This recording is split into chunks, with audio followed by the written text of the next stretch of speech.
Halo, assalamualaikum teman-teman. Kembali lagi di podcast Lebih Dekat dengan BEM bersama Kementerian Keuangan. Di sini saya sudah bersama teteh-teteh cantik ya, dua Fajri. Boleh perkenalan dulu teh, sebutin nama, jurusan dan juga jabatannya sebagai apa di Kementerian Keuangan. Boleh teh? Baik, perkenalkan nama saya Siti Fajri dari jurusan Perbankan Syariah semester 5. Dan di sini saya menjabat sebagai Menteri Keuangan. Boleh teh Fajriatul ya? Ya. Perkenalkan, nama saya Fajriatul Wijayanti dari jurusan Bimbingan dan Konseling. Di sini saya menjabat sebagai staf Menteri Keuangan. Di sini saya akan menjelaskan dulu ya teh apa itu lebih dekat dengan BEM. Nih, lebih dekat dengan BEM merupakan program kerja dari Kementerian Komunikasi yang merupakan media penyampaian aspirasi, pertanyaan, saran serta kritik tentang BEM oleh seluruh elemen KBM Universitas Masum. Sebelumnya program ini menggunakan metode live chatting di akun resmi Line BEM. Teh Fajri pasti sudah mengalami ya di periode sebelumnya. Tetapi untuk sekarang kami menggunakan sosial media YouTube untuk melaksanakan program kerja ini dengan metode podcast yang disiarkan secara langsung di YouTube channel BEM Universitas Masum dengan seluruh pengurus sesuai jadwal yang ditentukan. Nah, itu ya lebih dekat dengan BEM secara garis besarnya. Boleh langsung mungkin ya teh ke penjelasan program kerja dan juga jobdesk dari Kementerian Keuangan. Aku dulu ya. Kalau untuk tugas dari Menkes sendiri yaitu mengelola keuangan program kerja BEM, mengelola kas intern BEM, sama membuat laporan keuangan dan bertanggung jawab kepada Presiden Mahasiswa. Dan untuk prokerja sendiri dari Menteri Keuangan itu ada menjadi bendahara di setiap program kerja BEM, terus melaksanakan forum bendahara bersama bendahara UKM. Dan untuk tugas masing-masing dari kita itu untuk tugas saya sendiri, tugas Menteri Keuangan itu melakukan otorisasi terhadap proses keluar masuknya uang untuk seluruh kegiatan mahasiswa. Terus yang kedua, bertanggung jawab mengontrol secara keseluruhan pengaturan dan sirkulasi keuangan berdasarkan anggaran atau budget yang telah dibuat.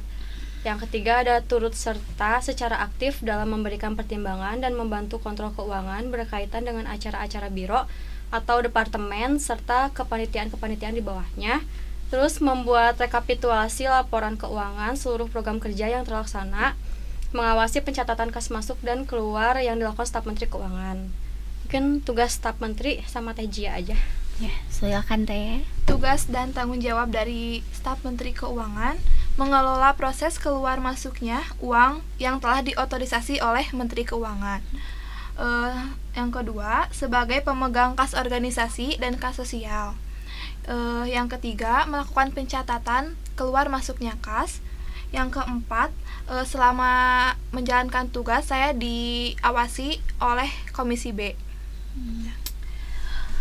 Udah segitu teh. Ya. Mungkin langsung ke pertanyaan aja ya teh. Boleh. Pertanyaan yang pertama. Aduh, ini panjang-panjang pertanyaannya.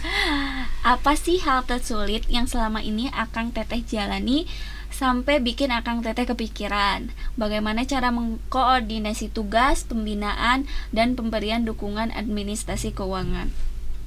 Hal tersulit ya? Ya.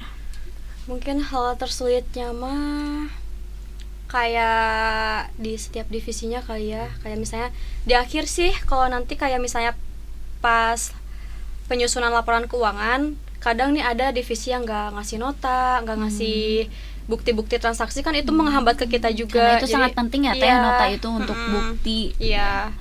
Dan ya gitu, paling itu aja sih. Kalau misalnya kayak pengajuan mah nggak ada yang sulit banget gitu. Langsung pertanyaan selanjutnya mungkin ya. Akang Teteh izin bertanya, pernah gak sih Akang Teteh megang uang yang benar-benar menurut Akang Teteh berat buat megangnya dan sampai berpikir gak sanggup megangnya? Mungkin karena terlalu gede gitu, jadi gak sanggup. Gimana Teh Jia? Pernah gak sih? Pernah sih ya, yang apa sih sampai gede gitu uangnya, tapi harus sanggup gak sanggup, soalnya itu udah tugas gini, masa harus dipegangin ke Menkom gitu kan, gak mungkin.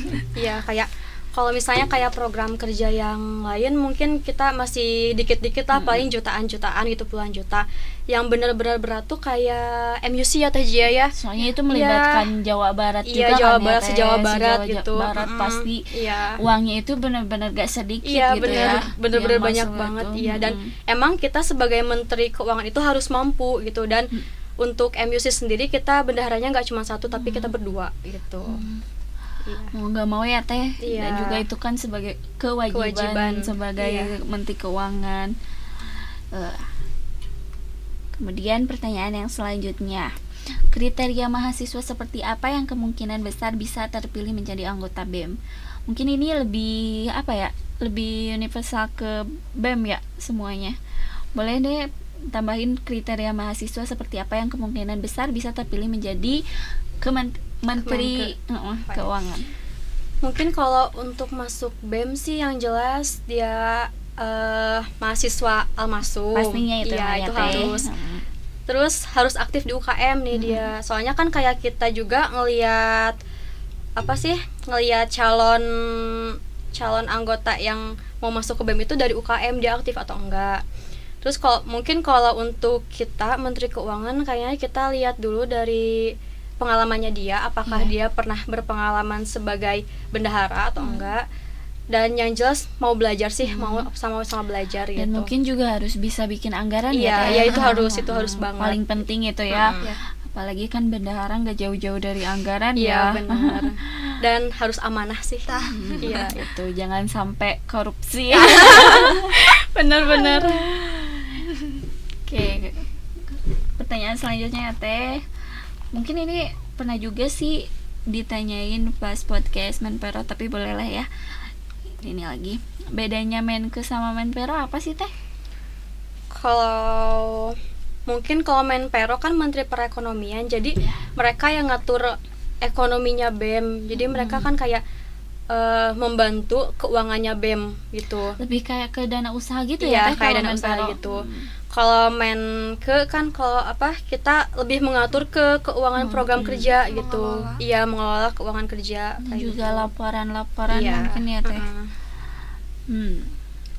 Pertanyaan selanjutnya, peranan Menke dalam mengatur seluruh keuangan di organisasi di kampus Masum gitu. Soalnya kan Teh, kalau pasti di setiap UKM itu pasti ngajuin anggaran itu ke BEM dulu. Nah, Iya.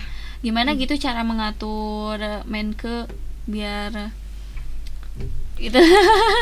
Iya, ya. Ngerti nggak Teh? Iya, ngerti. Mungkin pasti nih setiap UKM itu kan punya program kerja dan membutuhkan dana juga nih. Dan sebelum UKM-nya itu ngajuin ke kampus, itu ke kita dulu ya Teh Jia ya. Soalnya kan kayak kita tuh Menteri Keuangan harus lihat dulu nih anggarannya berapa, apakah cukup atau enggak gitu. Jadi nanti sama kita diarahin dulu nih, kalau misalnya ada yang harus direvisi, nanti kita kasih tahu. Kalau misalnya udah benar, nanti kita langsung arahin ke Komisi B dulu ya, Komisi B. Udah gitu nanti kita arahin ke kemahasiswaan biar nanti langsung diurusin dananya ke bendahara kampus kayak gitu. Jadi kita tuh kayak jembatannya gitu ya Teh Jia. Jembatan dari Soalnya UKM. kalau ngasih anggaran ke kampus itu nggak boleh asal-asalan ya. Iya Teh. benar banget. Selanjutnya Teh, mau tanya Teh, ada syarat khusus nggak sih jadi Menke? Oh, mungkin tadi udah sedikit kejawab ya. Masih nyambung ya sama iya, pertanyaan sama yang tadi tadi. pertanyaan yang pertama. Itu sih pengalamannya Teh Jia ya, harus ada pengalaman dulu sih di bendahara. Jadi seenggaknya dia tahu nih jadi bendahara kayak gimana, megang Punya uang kayak basic gimana. gitu ya, Iya, Teh. iya kayak gitu. Terus apalagi Teh Jia? Amanah juga Iya. kan. Itu dia. Emang bener-bener Iya, ya harus iya, amanah, bener. apalagi megang uang yang segitu banyak Iya, itu ya gak bener. gampang ya Teh. Dan bener-bener harus sabar juga ya megang uang. Soalnya kan kita megang uang tuh buat beberapa divisi nih. Jadi divisi ini butuh segini, divisi ini butuh segini, dan kita tuh harus mengatur semua itu gitu. Oke, pertanyaan selanjutnya, Teh, mungkin ini dari maba ya Teh. Soalnya Teh mau nanya, saya kan cowok, boleh gak sih jadi Menke? Soalnya saya lihat kebanyakan Menke itu cewek. Boleh Teh dijawab. Jia? Boleh ya? Boleh temenin aku. Aduh, sad girl. Boleh. Cuma ya kita lihat juga dari basicnya dia gitu. Yang penting ada tadi ya Teh, ada basic Iya. itu dan juga harus amanah. Iya. Itu sih ya syarat khusus dari Kementerian Keuangan Iya, mungkin. benar. Nggak setiap yang jadi Menkeu tuh cewek, nggak harus gitu. Kalau misalnya emang cowoknya bisa mampu gitu ya pasti kita juga mempertimbangkan lah gitu. Oke, selanjutnya mungkin ini banyak banget ya. Ke kementerian sebelumnya juga pasti ada yang bertanya ini. Apa sih suka duka menjadi Kementerian Keuangan? Suka duka. Apalagi Teteh mungkin ya pengalamannya udah banyak nih. Udah 2 periode juga. Apa saja sih suka dukanya? Suka dukanya apa ya? Apa sampai? Ya itu sih yang dari kalau misalnya dari prokerma dari setiap divisinya yang kadang susah banget ngasih nota yang menghambat ke laporan keuangan kita, dan kita pun kan emang setiap selesai bikin laporan tuh harus ngasih ke komisi B, dan di situ emang bener-bener ditagih terus, dan yang menghambat kita tuh divisi lain gitu. Jadi itu dukanya Iya. mungkin ya Teh ya. Terus emang harus banyak sabar gitu, karena setiap pengajuan tuh nggak setiap pengajuan lancar kayak gitu. Nggak langsung. Iya. Kalau mungkin dari Teh Jia, Ya sama kayak Teh Fajri gitu, harus lebih teliti juga kan, harus banyakin sabar. Itu mungkin ya. Pertanyaan selanjutnya nih. Tadi kan suka duka ya. Nah, sekarang kayak keluh kesah selama menjabat dari jadi Menkeu apa sih Teh? Pernah gak sih kayak ngeluh karena emang bener-bener pusing atau gitu gimana? pernah sih ya pasti itu tuh kayak ada di saat kita tuh kayak di titik paling rendah banget gitu. Kenapa sih sampai kayak gini banget jadi Menkeu gitu, tapi dari situ tuh kita kayak belajar sabar gitu. Jadi kayak jadi Menkeu bener-bener ngajarin kita buat sabar kayak gitu. Tapi di saat ada hikmahnya iya, ya Teh. tapi di saat kita kayak gitu Teh ada teman-teman yang bener-bener nyemangatin gitu ya Teh Jia ya. Dari Teh Jia-nya ada nggak sih keluh kesah selama menjabat menjadi Menkeu? Ada, cuman ya gimana ya, percuma ngeluh aja gitu, lakuin aja. Gak tau lah. Gak tau lah. Aduh gimana Teh Jia? Mungkin saking banyaknya mungkin ya jadi nggak bisa Jadi nggak bisa diungkapkan. diungkap. Iya. Tapi yang pastinya sih Teh ya, setiap kementerian itu pasti aja sih ya keluh Iya, kesahnya. iya, pasti ada. Pasti, cuman ya alhamdulillahnya tuh di BEM itu sendiri gitu, walaupun ada keluhan pasti banyak hikmah yang bisa diambil gitu ya. Dan juga ya gitu. Ya kayak Jangan diambil pusing gitu ya iya, Teh intinya benar. mah. Kayak kita juga gitu aja ya yang dulunya nggak tahu harus apa sih bikin laporan keuangan kayak gimana. Sekarang dari Menkeu kita tahu nih bikin laporan keuangan yang baik kayak gimana gitu. Soalnya kalau di SMA itu pasti suka ada bedanya dikit-dikit ya Iya, Teh ya, di iya. kampus itu. Iya benar kan, kalau misalnya di SMA mah ya udah jadi bendahara cuman nulis keluar masuk uang gitu. Kalau di sini ya beda lagi gitu. Pusing ya Teh jadi Menkeu terus ngurusin uang. Iya jalanin aja. Pertanyaan selanjutnya ya Teh, kesan pesan menjadi Menag. Menag. Astagfirullahaladzim. Belum move on ya? Iya tadi belum move on. Jadi Menkeu maksudnya, maaf ya Teh. Iya nggak apa-apa. Kalau kesan dari aku jadi Menkeu itu jadi bisa selektif lagi dalam mempertimbangkan pemasukan dan pengeluaran keuangan. Terus bisa ngatur keuangan secara rinci, bisa bikin laporan keuangan kayak gitu. Terus itu sih umumnya dan khususnya buat diri aku sendiri, jadi kayak bisa memanage keuangan gitu. Kan kayak dulu apa-apa nih nggak dipikirin gitu ya baik buruknya sesuatu, dan sekarang gara-gara dari Menkeu aku bisa lebih selektif lagi memikirkan pengeluaran uang gitu. Duh, balik lama. Bapak Teh. Dari Teh Jia-nya? Kesannya saya sebagai staf Menkeu jadi bisa ngatur keuangan organisasi sama keuangan diri pribadi juga kayak TNG. Langsung jadi bisa membuat laporan keuangan juga yang tadinya belum bisa jadi bisa. Yang gitu. pastinya banyak manfaatnya juga Iya, bagi iya, kehidupan iya. sehari-hari ya Teh. Iya betul. Pesannya? Pesannya buat yang nanti jadi Menke atau gimana? Iya. Pesannya mah banyakin sabar, terus harus bisa teliti dalam mengatur keuangan, pemasukan pengeluaran, terus harus bisa selektif nih, jadi harus bisa ini pengeluarannya penting atau enggak gitu. Kalau sekiranya nggak terlalu penting mending nggak usah gitu. Dari TJ ada Harus ya lebih harus apa sih banyak sabar juga gitu. Kalau yang dikit-dikit ngeluh mah mending nggak usah ya. Terus harus teliti, selektif juga, Itu harus pentingnya Mm-mm, harus iya. teliti banget. iya. harus mentingin misalnya divisi ini butuh ini tapi yang lain lebih butuh mending ke yang lain Iya, gitu. Jadi Harus bisa lebih ke memilih. prioritas dulu ya Teh ya. Mm-mm. Oke. Pertanyaan selanjutnya ya Teh, pengajuan dana ke kampus untuk menjalankan proker saat pandemi seperti ini, apakah lebih mudah atau susah? Jika susah, apa kendalanya dan bagaimana cara Menke mengatasi kendala itu? Makin susah ya TJ ya. Susah ketemunya gitu. Terus kan orang lain nggak tiap hari ke kampus, kita mah ke kampus Iya. gitu paling. Lebih terus kayak lebih diperketat lagi gitu pengajuannya yang dulu bisa segini, sekarang karena pandemi jadi lebih berkurang Jadi gitu. ada pengurangan dana ya Teh Iya. gara-gara pandemi ini. Mm-mm. Terus bagaimana sih cara Menke mengatasi kendala tersebut? Paling ya tadi sih yang kira-kiranya pengeluarannya itu penting ya kita duluin, dan kalau misalnya yang nggak terlalu penting gitu nanti kita cari solusi bareng-bareng lah gitu. Ini baiknya kayak gimana, kalau misalnya sekiranya itu barangnya itu ada dan masih bisa dipakai, jadi kita pakai dulu aja gitu, memanfaatkan yang ada kayak gitu. Gitu. Oke, ini mungkin pertanyaan terakhir ya Teh. Sebenarnya masih banyak sih pertanyaan, cuman waktunya ya Teh yang kurang memungkinkan. Nah, sebelumnya pengen jadi ke kementerian apa sih? Apakah menjadi Menteri Keuangan itu kepengen teteh sendiri atau gimana?